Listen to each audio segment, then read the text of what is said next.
ماذا لو اتحدت الدول العربية عسكريا؟ قبل أي حاجة يا ريت ما تنسوش تصلوا على سيدنا محمد عليه أفضل الصلاة والسلام، ويا ريت ما تنسوش الدعاء لإخواتكم في غزة بالنصر القريب إن شاء الله، وشهدائنا اللي نحسبهم عند الله شهداء إن شاء الله. ويا ريت ما تنسوش تعملوا لايك وشير وتشتركوا في القناة وتفعلوا زر الجرس عن الكل عشان يوصلكم بكل جديد. أنا سمير أسامة، وده برنامج من بره الصندوق. انا مش فاهم والله يا عم سمير، انت تعب نفسك وتعبني معاك ليه؟ يعني احنا لو اتحدنا هنحارب امريكا يعني؟ وما تحاربهمش ليه يا ضعيف؟ ضعيف؟ ضعيف. مش اللي ما يقدرش على حد يبقى ضعيف برضه ولا ايه؟ ماشي يا عم القوي، قول لي بقى هنبقى جامدين اخر السبع حاجات ازاي؟ ماشي يا عم، أولا كده قبل ما نخش في الأرقام، أنت عندك أوراق ضغط ترضع أي دولة على كوكب الأرض حرفيا، زي مثلا 46% من حركة التجارة العالمية اللي أنت بتتحكم فيهم، ده غير الغاز والبترول. أنت متحكم في 13% من براميل البترول اليومية، و15.5% من الغاز الطبيعي يوميا برضه.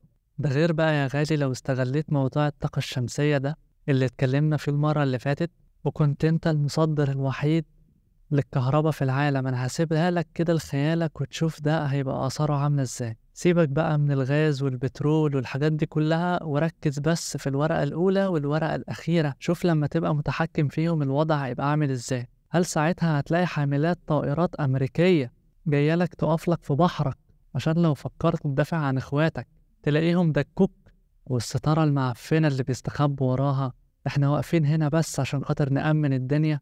ومش أمريكا بس، غيرها وغيرها، بس دي أبرزهم. الناس دي عاملة زي الكلاب البلدي. عارف الكلاب البلدي يا فلافيلو؟ اه يا سمير عارفها، مش دول اللي بيجروا ورانا وانت في الشارع بالليل؟ أيوة بالظبط كده. عارف بيجروا ورانا ليه؟ عشان أنا وأنت جبنات. تعرف لو أنا وأنت وقفنا لهم في مرة ومسكنا طوبة بس من على الأرض وهو شافها في إيدينا، هتلاقيه وقف وثبت مكانه وابتدى يهوهو عشان يخوفك من صوته. وبعد ما يلاقيك عارف تحمي نفسك كويس قوي ومعاك كمان اللي يحميك منه، هيبطل هوهوة ويديك ظهره ويمشي، لأن خلاص مش هيعرف يخوفك، فهيروح يشوف حد تاني غيرك. طب وانا وانت ما بنعملش ليه كده يا عم بدل ما بنجري شبه الهطل في الشارع؟ عشان أنا وأنت أغبياء. لا يا عم قول على نفسك، انا المرة الجاية هقفله.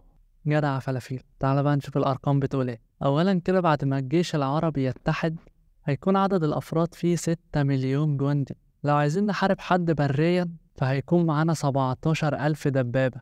سوريا لوحدها معاها 4615 دبابة، يليها مصر ب3735 دبابة.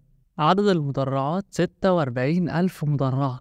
سوريا 10,100، يليها مصر ب9400 مدرعة. عدد المدفعية 27,260 مدفعية. مصر ب6160 مدفعية، يليها سوريا ب4920. طيب يا عم سمير، ولو هنحارب من فوق بقى؟ سلاح الطيران يا عم فلافيلو احنا معانا فيه 4500 قطعة، مصر ب1070 قطعة، يليها السعودية ب880 قطعة. طيب ولو هنضلبط؟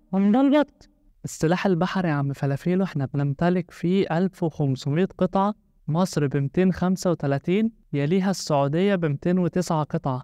والأرقام دي على فكرة مع الاتحاد قابلة للزيادة جدا، بس فيه عيب وحيد. ايه هو؟ ما انت فرش لنا الارض وردي من اول الحلقة.